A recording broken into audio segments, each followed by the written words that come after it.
Hitler rose to power by bending the rules and exploiting loopholes in the fragmented political system of post-war Germany. You know the story of what happened once he became Chancellor. But how the f did this man get elected as Germany's head of state when he wasn't even German? Meine Arbeit für richtig hältst, ob du glaubst. Wenn die anliegenden Nationen ebenso restlos das Gleiche tun. Die nationale Revolution, in deren Verlauf wir heute... If you have political ambitions of any degree, unfortunately, there is one simple winning formula. You need to utilize nationalistic spirit, exploit tensions between nations, and invoke nostalgia to rally a crowd. And when it comes to history's biggest social climbers, one guy who knew this well was Adolf Hitler. Don't get me wrong, the Führer ain't exactly a go-to role model. Ultimately, the man as well as the empire he built got what they deserved. But how he ruled a country despite being a foreign national is as much a fascinating story as it is a cautionary tale. Step 1. Nail your pitch with a backstory. A little over a century ago, the world was so different it might as well been another planet. Europe was made up of empires, kingdoms, and the occasional emerging nation-state. One of the big players was the Austro-Hungarian Empire, which formed in the aftermath of the Austro-Prussian War. Most historians refer to it as the 7 Weeks' War, but some call it the German Civil War. That's because following the dissolution of the Holy Roman Empire, Germany was not unified, but made up of 39 sovereign states that shared a language and culture. Some of these German states supported Austria in their fight against Prussia, and other states supported Prussia in their fight against Austria. In the end, Prussia was the decisive victor, so Austria formed an alliance with Hungary in 1867, whereby both sovereign powers would be united under a single monarch. Basically, they did the buddy system to make sure neither of them got their butts beat again. This new project encompassed a vast range of different cultures, traditions, and languages. However, Austria remained the core identity of this fledgling empire. As for the remaining German states, they unified together under Prussian leadership to create another European power. It was like Prussia divorced Austria and took custody of the kids. For many Germans, this moment of nationalistic pride reverberated deeply, especially in the German parts of Austria. This means that Germany and Austria remained a strong cultural bond, despite the new political borders which kept them apart politically and geographically. And this relationship strengthened when Germany became a leading economic power during the 19th century. Austria was even one of their biggest markets. Then World War I happened. Its devastating results shattered long-standing empires. After 623 years as a global player, the Ottoman Empire was wiped out for good. The Russian Empire's 196-year stint crumbled, paving the way for the Soviets. As for the German Empire, it was cut short at just 47 years, while the Austro-Hungarian Empire only lasted a bit longer at 51 years. Old Europe was dead. New Europe was getting started, made up of a patchwork of lone states or remaining empires divvying up the continent for themselves. Everyone's identity was in flux. And with Germany's humiliation and Austria's imperial demotion, many Austrians felt disillusioned. Their sense of longing found kinship with their longtime German brothers, who too were looking for a sense of unity and strength. What they really wanted was someone to make their wish come true. Enter Adolf Hitler. He was born and raised in a world where he, and many others, viewed Germany and Austria as one people, but kept apart by the forces which had ruined their legacy. A sense of former glory was in the air, and the emerging new Europe smelled of opportunity. He knew these feelings were shared amongst his fellow Austrians, and felt by neighbouring Germans. He also knew that these sentiments were kept at bay by despondency, pessimism, and harsh economic living conditions. To anyone else, this was a sign that they had lost but couldn't accept it. But to Hitler, this was the opposite. This was his first real step to bending the world to his will. In sales terms, he hadn't just figured out what his customer wanted, he figured out why they wanted it. So long as he kept touching this pressure point, he'd always have a supply chain to meet their demands, no matter what form their desires took. So it's time to learn how history works as we study how Hitler ruled Germany even though he wasn't German. We now turn your attention away from our scheduled programming to bring you a message from our sponsor, Compounded Daily. Friends, each week there's a bundle of riveting tales that regrettably can't make their debut here, all due to the whims of the YouTube algorithm. But fret not. By enlisting in my brand new and absolutely free email newsletter, you'll be in the know with stories like the intriguing inception of a VC fund by our allies at NATO.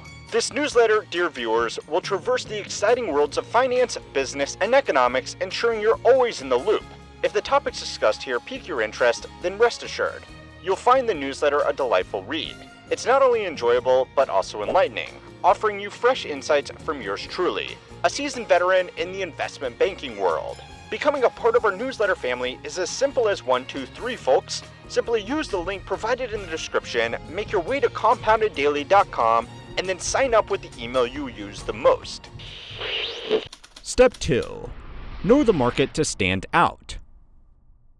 Hitler wasn't the only radical on the street corner. The spread of socialism after the Russian Revolution proved that all-encompassing political ideologies were the new gold rush. Everywhere you went, it seemed someone had a new school of thought for how New Europe was going to pan out.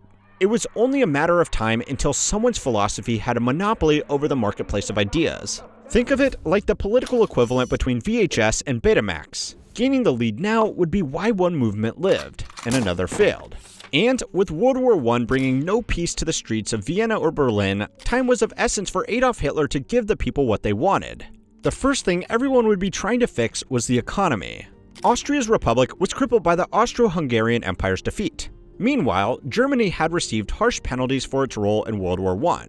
In fact, it was forced to accept full responsibility for the conflict. With an economy like that, inflation soared as fast as unemployment rates. The situation was so dire that Germans used stacks of money as kindling because it was cheaper than firewood. Chances are, it was more combustible too.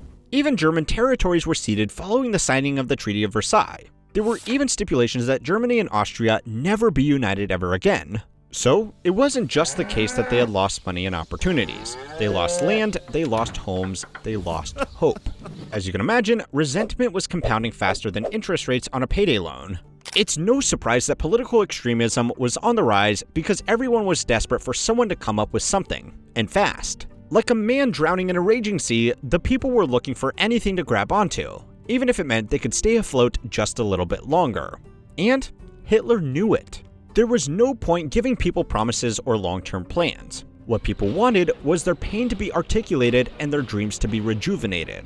That's why Hitler made these topics the cornerstone of his public speaking. Wherever he went, Hitler made sure to infuse his legendary oratory skills with broad populism.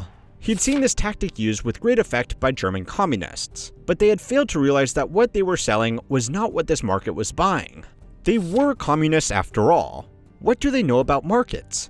As for Hitler, he saw how stories of the oppressed working man might have helped the Soviets overthrow their rulers. But here in Austria, they'd already been through something similar with the repeated unifying and breakup of Austrian and German states over the last 100 years. Plus, the fact that Russia had some tie with the breaking up of Germany and Austria meant Hitler could be sure how to keep the Marxist competitors at bay.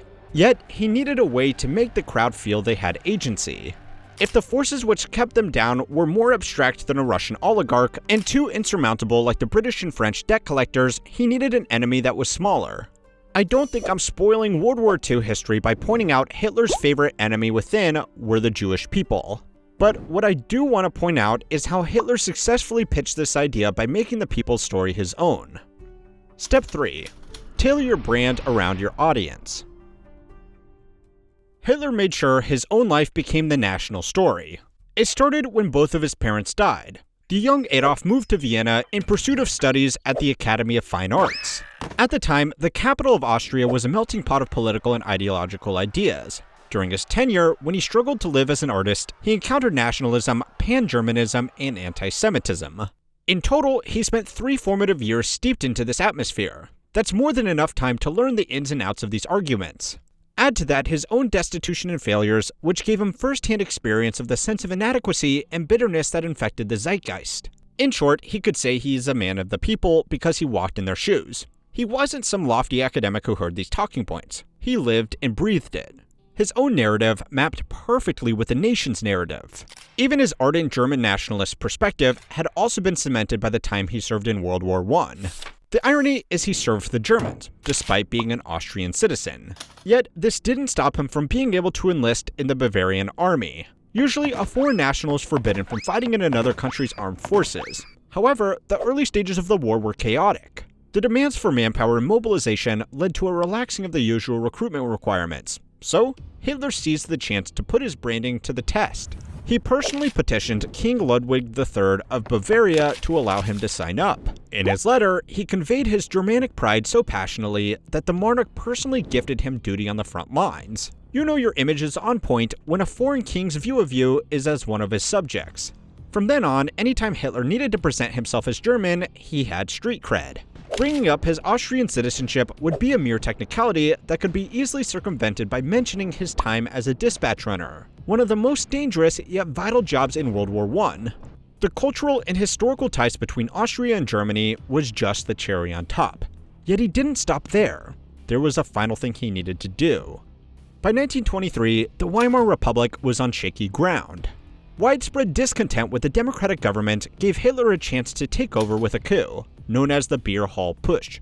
It failed, and little Adolf was thrown in the slammer. However, his perceived martyrdom did wonders for his image. His popularity skyrocketed, with his supporters whilst also giving his platform wider reach.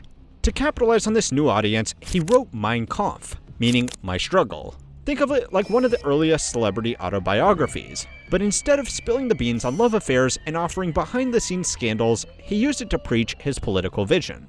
Mixing extremist rhetoric with his own life story helped readers to connect with the man behind the mustache. They could see how their plights were the same as his. In effect, Hitler's book made him an avatar for the German people. By the time he was released, the Great Depression had ruined Germany even more. Germans were even more desperate for a great leader. The timing couldn't be better for Hitler. He had the product, the demographic, the branding, and now the opportunity. Though their decision to turn to Hitler would be devastating for the world, their actions couldn't be comprehended in some sense. After all, Hitler wasn't some guy coming down from the heavens to make things better. He was a guy who had come from nothing, just like them. And if he was like them, maybe they too could be like him. All that stood in Hitler's way was German law. But where there's a will, there's a way. And where there's fine print, there's a loophole. Step 4. Timing, action, and execution. If you can't beat them, make them join you. Or else. Like many men after World War I, Hitler stayed in the army for a lack of opportunities elsewhere, but his fearless loyalty paved the way for future work. He was tasked with infiltrating political groups to assess the sincerity of their patriotism, or level of threat. After all, times were turbulent, so the German government wanted to be sure no lunatic tried to take over the world. Oops. You'd be right to think a foreign national might not be the best guy to measure loyalty to your country, but his membership with the German military did well to compensate for lax citizenship regulations. Political parties were especially keen to attract new members, so were not strict with the rules, and his military papers were the closest thing to a seal of approval. So, in 1919, Hitler was tasked with spying on the German Workers' Party, a relatively small political group, but he discovered his own views lined up perfectly with theirs. Even he said that being introduced to them was a turning point of his life. From here, he joined the ranks and quickly ascended to a leadership position in just 3 short years. Under his rule, the party first became the National Socialist German Workers' Party, to then the Nazi Party we all know and hate. However, his Austrian citizenship prohibited him from running for public office. The government couldn't stop groups of noisemakers meeting up in beer halls, but the small print of a law meant he couldn't have any real influence.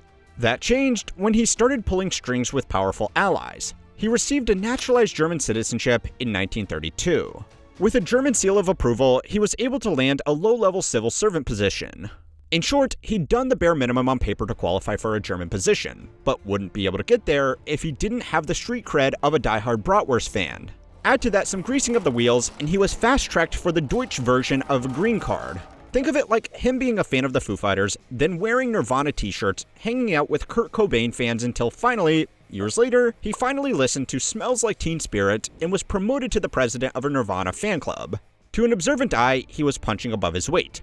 But to supporters, he had proved he was one of them long before the German government recognized him as one. If anything, the fact that he wasn't an official German from the outset was taken as proof of how far the German people had fallen since the defeat at the hands of the Prussians. Though some could argue he was an illegal immigrant who had come through the back door and only got a passport by gaming the system, his charisma and swelling popularity drowned out the naysayers. Speaking of naysayers, he had to take them out if he was going to turn his Austrian heritage into a strength.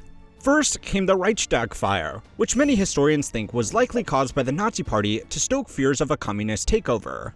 I'm not one to preach conspiracy theories, but let's be honest. A false flag operation is exactly the type of thing Nazis would do.